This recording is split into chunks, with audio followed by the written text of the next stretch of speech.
আইপিএলে সব দল চেষ্টা করে নিজেদের ঘরের মাঠে জিততে। Chennai super kings, Gujarat titans, Mumbai ইন্ডিয়ান্সের মতো দলকে তাদের ঘরের মাঠে গিয়ে হারানো খুব কঠিন।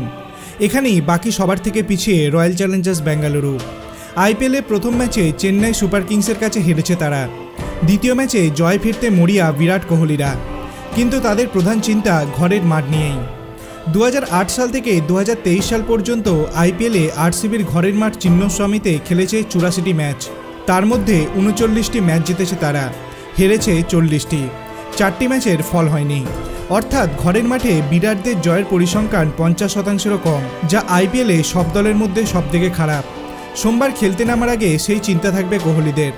বেঙ্গালুরুতে অ্যাওয়ে দলের বেশি জেতার প্রধান কারণ মাঠের ছোট বাউন্ডারি, ফলে চিন্নস্বামীতে বড় রান করেও হারতে হয় দলকে। তাছাড়া এই মাঠের পিচে বাউন্স বেশি থাকায় বিদেশি ক্রিকেটাররা খুব সুবিধা পান, পেসাররাও বাড়তি সুবিধা পান। প্রতিটি দল ঘরের মাঠের পিচ অনুযায়ী নিজেদের দল তৈরি করে, সেই সুবিধা চিন্নস্বামীতে কোহলিরা পান না, তাই এই মাঠে তাদের পরিসংখ্যান খুব খারাপ।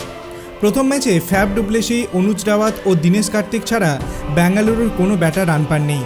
ঘরের মাঠে কোহলি, গ্লেন ম্যাক্সওয়েল রান না পেলে সমস্যা বাড়বে তাদের, কারণ প্রতিপক্ষ পাঞ্জাব কিংস নিজেদের প্রথম ম্যাচে দিল্লি ক্যাপিটালসকে হারিয়েছে।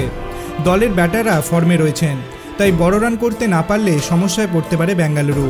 আইপিএলের মুখোমুখি সাক্ষাতে এগিয়ে রয়েছে পাঞ্জাব। দুদল মোট 31টি ম্যাচ খেলেছে। বেঙ্গালুরু জিতেছে 14টি, পাঞ্জাব 17টি। গত 4 মরশুমের মধ্যে 3বার প্লে অফে গিয়েছে বেঙ্গালুরু, পাঞ্জাব একবারও পারেনি।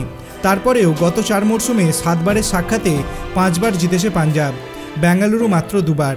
সেই কারণেই বেঙ্গালুরুর সামনে কঠিন চ্যালেঞ্জ।